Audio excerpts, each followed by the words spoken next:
which one do you do first? It matters. Which one do you do first depends on, kind of tells you what to do. You do something different if you do this one first, then this one, as opposed to the opposite way. The easiest way is to do the two first. Remember, you don't have to know this, so that's what I'm going to do.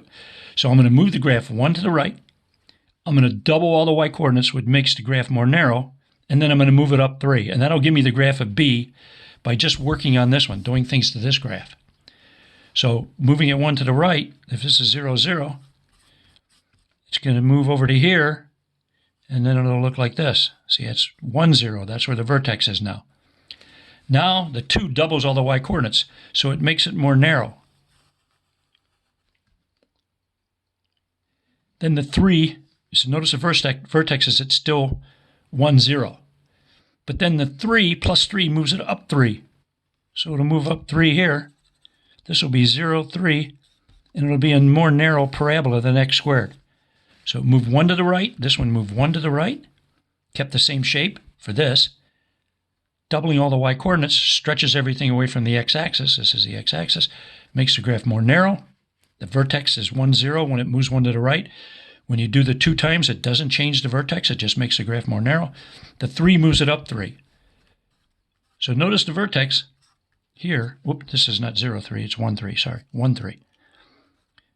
Moved 1 to the right. Now the vertex is 1, 3. The 2 makes it more narrow, stretches it away, but doesn't move the vertex. That plus 3 moves the graph up 3, everything.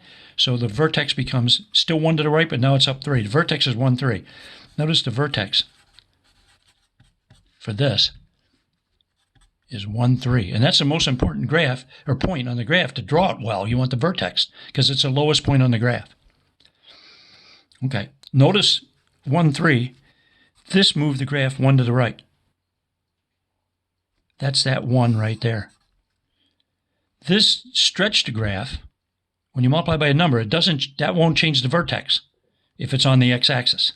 When it's on the x-axis, which it is. That doesn't change the x-coordinate of the vertex. It still stays this, because you double all the y-coordinates, doubling 0 stays 0.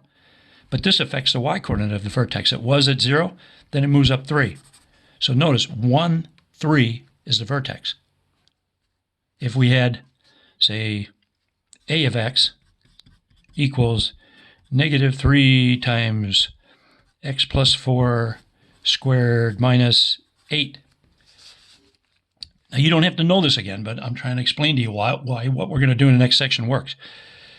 This one moves the graph of x squared 4 units to the left. So if you had a graph, you go 4 units that way to the left. So it's way over here at negative 4, 0. See, the vertex is now negative 4 instead of 0, 0. That's just that part. Negative 3 multiplies all the y coordinates by negative 3. So they're 3 times as far away from the x-axis, and the negative flips it over. So it's a much skinnier graph like this. But the vertex stays right there. If it was negative 1/3, it would make it a wider graph and flip it over, but it's still, the vertex would be there. Minus 8 moves it down 8. So you're already 4 to the left. You go down 8. So negative 4, negative 8, and then the graph opens down. So that's the vertex. So you can get the vertex from here. It's just negative 4, the opposite sign of that. Negative 8, the same sign as this one. And I tried to show you why that happened. Okay, anyway. Again, you don't have to know that stuff. I was just trying to show you what's coming up. One other point about this one. Notice this graph has a lowest point. This is the lowest point on the graph. This is the smallest the y-coordinate ever is. We call that y-coordinate right there. This function, f, all the quadratic functions are going to have maximums or minimums. This one, f, has a minimum. Now what that means is, this means the y-coordinate, this is like a y. The y-coordinate has a minimum. This means the y-coordinate has minimum value, has min value. The minimum, I'll just put min for this graph.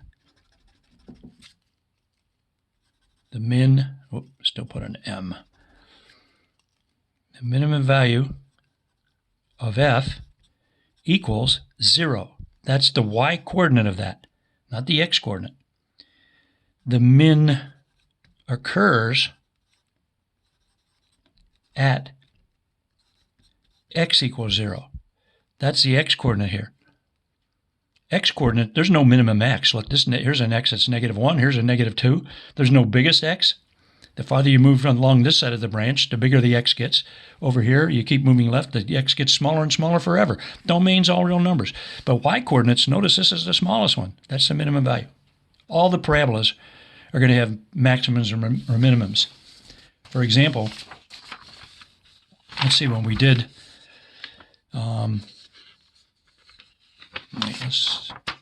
like here, see this graph, this x plus 2, see, this is the minimum right here. See, it opens up, so there's a minimum, there's the smallest y-coordinate. The min is 2 of this function, the minimum, it occurs at x equals 0. For k of x here that we already did, the minimum is -3. It occurs at x equals 0, but it has a minimum.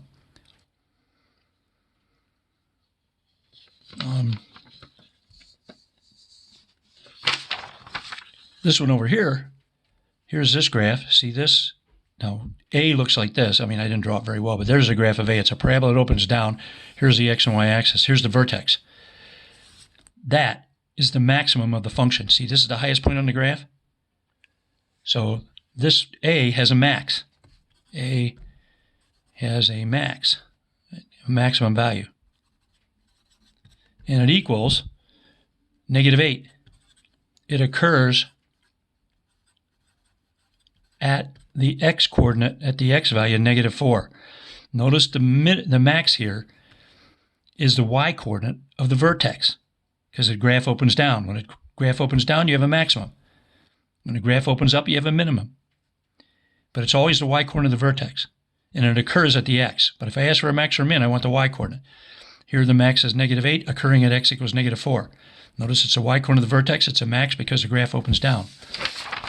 Over here, for example, this graph opens up, so it has a minimum value. It's -3. It occurs at x equals 0. So be careful.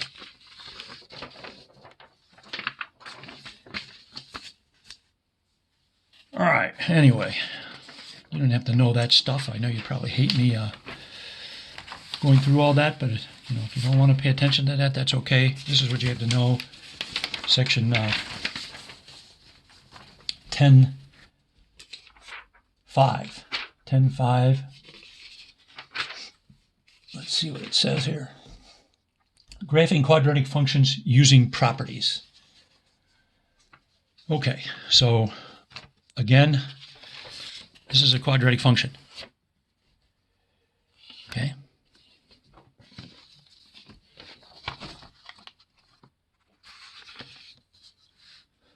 That says quadratic function. I kind of cut off, I copied this once, but that's quadratic function. It's f of x equals ax squared plus bx plus c. A, b, and c are real numbers, and a doesn't equal to 0.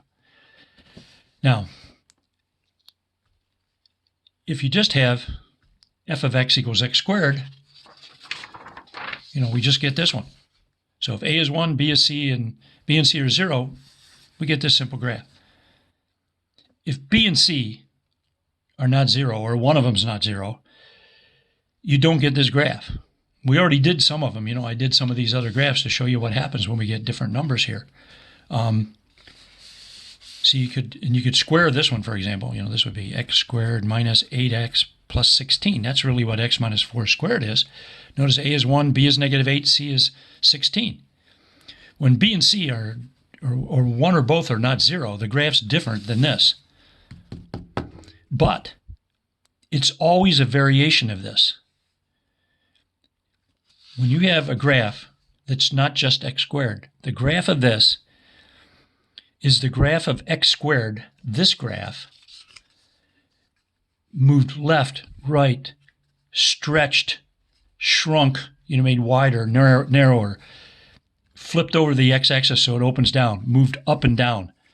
That's what these a, b, and c numbers do. If a is not 1 and b and c are not both 0, then that's what it does to this graph. So all it does is take the graph of x squared, move it left, right, up, down, stretch, shrink, flip it over the x-axis.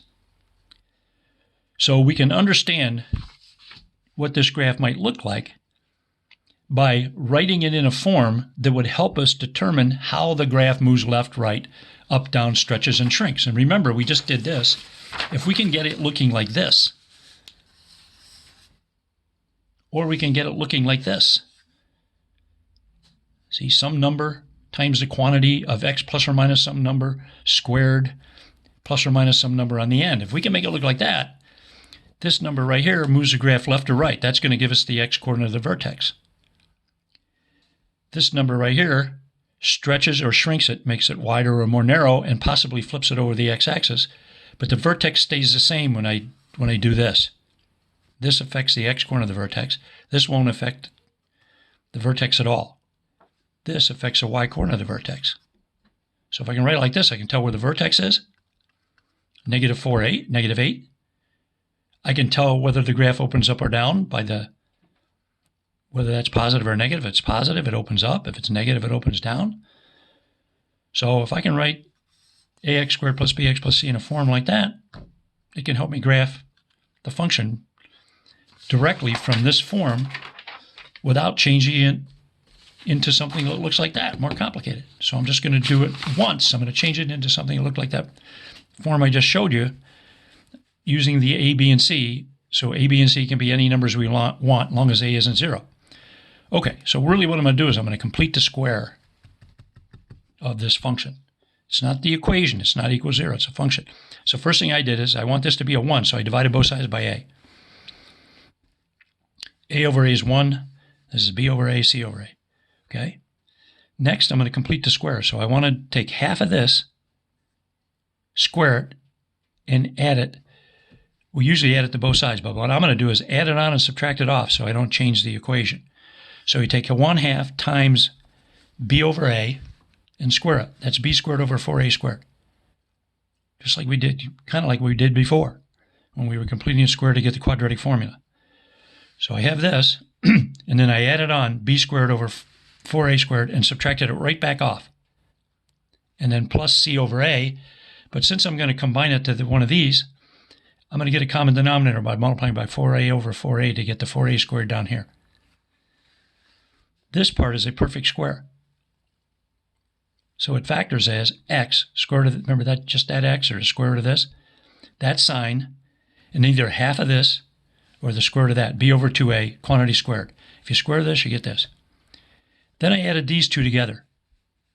See these two? It's really 4ac minus b squared over the common denominator of 4a squared. Then I multiply both sides by the a. So I multiply, this side by a, which we got rid of the a. Multiply this side by a, which means I multiply each one of these by a. Multiply this one by a, and I get this. Multiply this one by a, and the a cancels out one of those a's, and I get this. Okay? So notice now, it's in the form I want it. It looks like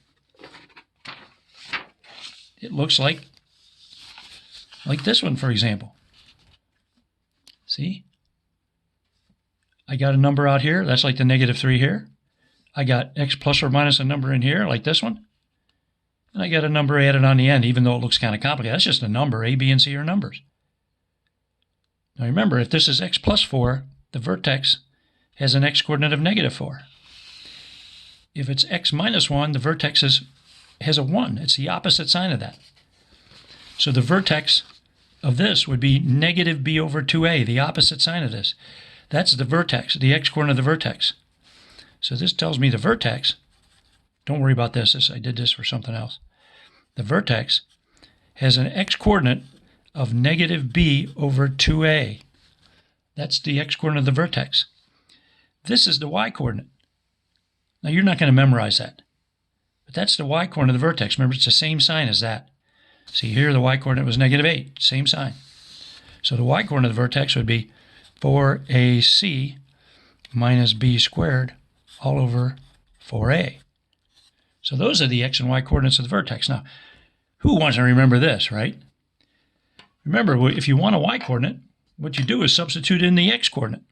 So we're going to remember the vertex like this. It's going to be negative b over 2a, comma. If the function is f of x, we're just going to plug the negative b over 2a in to get the y-coordinate that goes with it. So the y-coordinate of the vertex, we're just going to, whatever that number is, we're going to substitute it into the function. So this is going to be the vertex. This is the x-coordinate. That's the y-coordinate. The a is going to tell us whether the graph opens up or down. If a is greater than 0, it opens up, like that. If a is less than 0, it opens down, like this. Okay?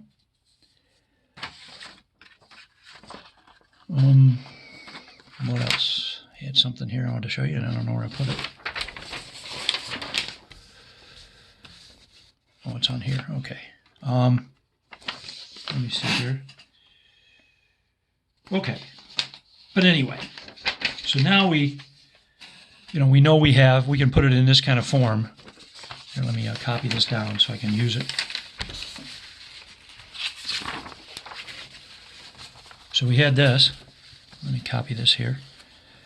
So if f of x is equal to that, I can change it into this. Still the same thing, just written in a different form. So if f of x is ax squared plus bx plus c, I can transform it through a bunch of mathematical steps here, allowable steps, into this. A times x plus b over 2a quantity squared plus 4ac minus b squared all over 4a. That's 2a. It doesn't look very good here. So I can transform it into something like that. Okay, that's the same thing as that. So here I have a little kind of strategy how we can now graph functions like this. Now remember, this is a quadratic function. Graphing it really means we're going to draw a picture of all the answers. We're going to have all the ordered pairs graphed. So here's information about the graph of f of x equals ax squared plus bx plus c, where a, b, and c are real numbers and a doesn't equal 0. Here's information about that graph of this. Like we said, the graph of f of x equals x squared is a parabola. Parabola. Since I've just shown you that the graph of this ax squared plus bx plus c is just a variation of f of y equals x squared, it's still a parabola. So the graph of this has one of the following shapes. It either looks like this and it opens up, or it looks like this and opens down. I just showed you when we did this that the vertex is negative b over 2a, comma, f of negative b over 2a. So the vertex, whether it opens up, and if it's, by the way, the graph has one of these two shapes. Let's say this first. If a, this a right here, is the same as this a, if that a is greater than 0, the graph opens up, if it's a positive number. If a is negative, it's concave down, or it opens down like this. The lowest point here is called the vertex. The highest point here is called the vertex. Here, it's a minimum. The y-coordinate is the minimum value of the function. It occurs at the x-coordinate of the vertex. Here, this would be the maximum value of the function. That whatever that number is, that's the maximum y-coordinate. That's the max. It occurs at x equals negative b over 2a, the x-coordinate of the vertex. The vertex, as I just discussed, is negative b over 2a. And to get the y-coordinate, don't memorize that. Just plug it into the function, f of negative b over 2a. As I showed you here, there's a line or axis of symmetry, because a parabola always can be cut by a vertical line if it opens up or down. A vertical line drawn through its vertex, it cuts it into two halves that are symmetric with respect to each other. So this vertical line right to the vertex is the axis of symmetry. Now, when you have a vertical line, say this point is 2, 3 right here. If I draw a vertical line right here, this is the x-axis and the y-axis, that vertical line's equation is x equals 2. We discussed why. We reviewed that. You even learned that in an earlier class.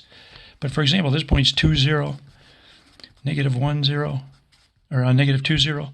The x-coordinate's always 2, 2, 0, not negative 2, 0. I'm sorry, 2, negative 2. I don't know what I'm doing here. But see, the x-coordinate's always 2.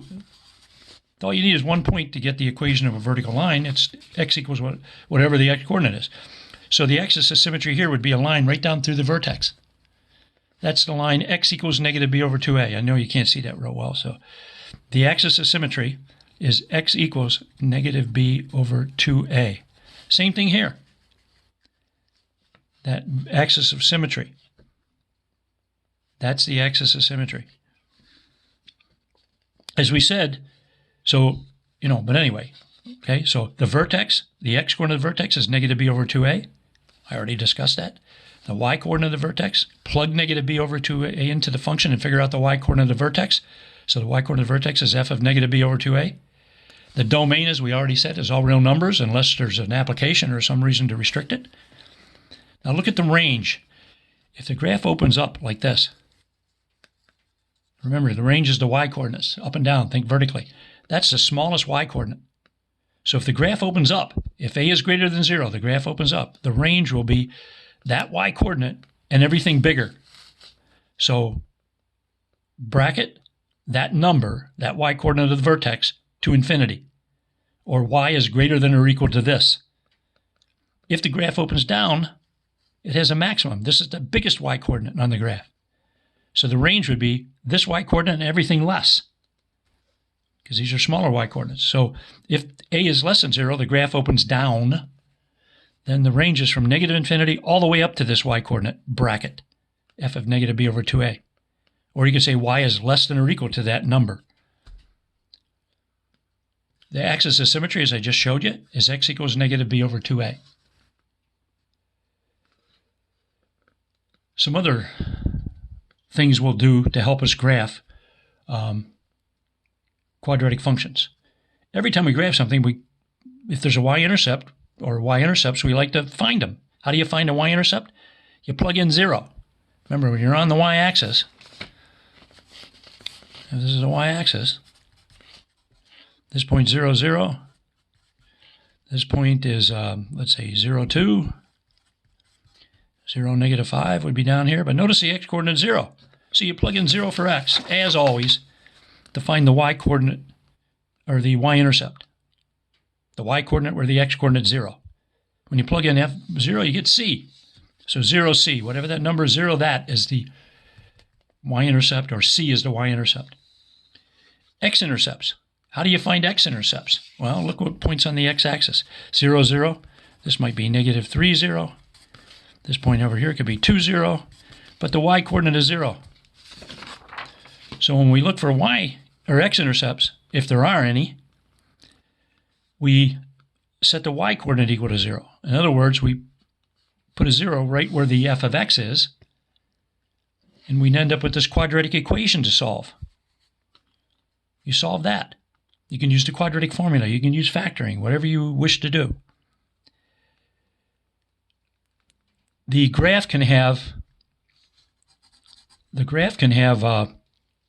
no x-intercepts, 1 x-intercept, or 2 x-intercepts. Those are the only possibilities. If the graph opens up, there are 3 possibilities. So say a is greater than 0. It opens up. If the vertex is above the x-axis, the graph will be like this. If the vertex is up there, no x-intercepts. If the vertex sits right on the x-axis, there's 1 x-intercept. That's the vertex, right at the vertex. The x-intercept is negative b over 2a. There it is right there, negative b over 2a. And the y-coordinate of it would be f of negative b over 2a, because that's the y-coordinate of the vertex. But there's 1 x-intercept if the vertex is right on the x-axis. You will know that when you find the vertex, and whether it opens up or down, you will know which one of these happens. If the vertex is below the x-axis, and it opens up, there are 2 x-intercepts. And you would find them by solving this. by factoring or completing the square. Or using the quadratic formula, you wouldn't want to complete the square. If a is less than 0, 3 possibilities again. If the vertex is below the x-axis and it opens down, no x-intercepts. Again, if the vertex sits right on the x-axis, 1, like this one. 1 x-intercept, and that's what it is. Negative b over 2a, comma, f of negative b over 2a, but that x-coordinate right there is negative b over 2a. If the vertex is above the x-axis and it opens down, you got 2 x-intercepts again, that same situation. Also, with x-intercepts, if you just look at the discriminant, you can tell how many x-intercepts there are. If b squared minus 4ac is greater than 0, there are 2 x-intercepts. If b squared minus, because you have 2 solutions to the quadratic equation, if b squared minus 4ac equals 0, you'll have one x-intercept, because if you use the quadratic formula, for example, for this, you just end up with negative b over 2a. Remember, the square root of b squared minus 4ac, if that's 0, you get the square root of 0. So you get negative b plus or minus 0 over 2a, which is negative b over 2a. That's the x-coordinate of the vertex. That means the vertex sits right on the x-intercepts, or on the x-axis. Be one of these. If b squared minus 4ac is less than 0, you get no x-intercepts because you get no real solutions to the quadratic equation. And with these ordered pairs, when you graph this, are real numbers. You're graphing it in the real plane. Anyway, here's a strategy. We're going to follow this to graph a quadratic function now. I don't know if I told you everything I wanted to tell you, and by the way, you'll know if there's any x-intercepts if you find whether the graph opens up or down and where the vertex is. You don't even have to do this. You'll know by what I just showed you here. Knowing where the vertex is and whether it opens up or down will tell you how many x-intercepts there are. Okay, let's do an example using this strategy right here. Oh, I forgot one thing. Number 5.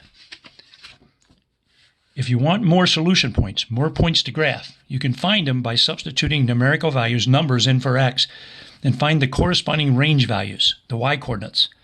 And you can use symmetry. You can use some symmetry to find some points. I'll show you what I mean. Okay, let's do one. Let's graph a quadratic function now. Okay, here's a quadratic function. I'm going to graph it. I'm going to use this strategy I just gave you. Now remember, this is a bunch of ordered pairs. That's what it is. Infinite collection of ordered pairs. You never could write them all down. The best we can do is draw a picture of the ordered pairs. Okay? All right. Here's a function. Identify A, B, and C. Now we're going to graph it using this strategy right here. It looks like this. So A is negative 2, B is negative 4, C is 6. Notice A is negative 2. The graph of f opens down. It's one of these parabolas that opens down because A equals negative 2, which is less than 0. So if I asked you, does this graph open up or down? You'd say it opens down. If I said why, you'd say it opens down because A, negative 2, the coefficient of x squared, is less than 0. It's negative. That means it opens down. So 2, let's get the vertex. The vertex, x-coordinate of the vertex, I wrote x sub v, is negative b over 2a. It's negative whatever b is. So negative negative 4 over 2 times a, 2 times negative 2. Negative negative 4 is 4 over 2 times negative 2 is negative 4. That's negative 1. The x-coordinate of the vertex is negative 1. Finding the y-coordinate. Remember, just substitute that into the function. Plug it in.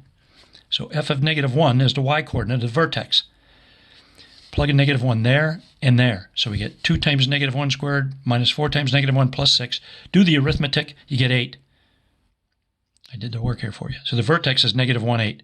Now, what we know so far is that the vertex is negative 1, 8. 1 to the left. 1, 2, 3, 4, 5, 6, 7, 8. Up here, 8. Maybe up about here. This is the y-axis and the x-axis. Negative 1, 8. There's the vertex, and the graph opens down. That's all we know so far. So, whatever it looks like, I don't know how wide or narrow or anything else. So this other stuff I'm going to do now is going to help me draw this graph better. It's going to give me more points on the graph. By the way, when you graph a parabola, you should label the key points, the vertex, any x-intercepts, any y-intercepts. And what you want to do is get enough points to get the shape of it. If you have a graph like this, you don't want to just get that point. You don't know how wide or narrow it is. You'd like to get a couple points out here on each side, maybe about 5 points, including vertex, y-intercept, x-intercepts, stuff like that. Okay, so we know the vertex. Notice domain, all real numbers. Range is either from the y-coordinate of the vertex to infinity, depending on if it opens up, or from negative infinity to the y-coordinate of the vertex if it opens down.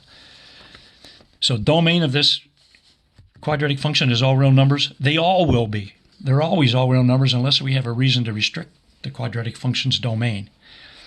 Since this one opens down, see, I got negative 1, 8, and I know it's going down the graph. So this is the the absolute maximum value of the function. This is the max, 8. All the other y-coordinates are less. So the range is going to be from negative infinity up to 8. In fact, the maximum value here equals 8. Not the negative 1, the y-coordinate of the vertex. It occurs,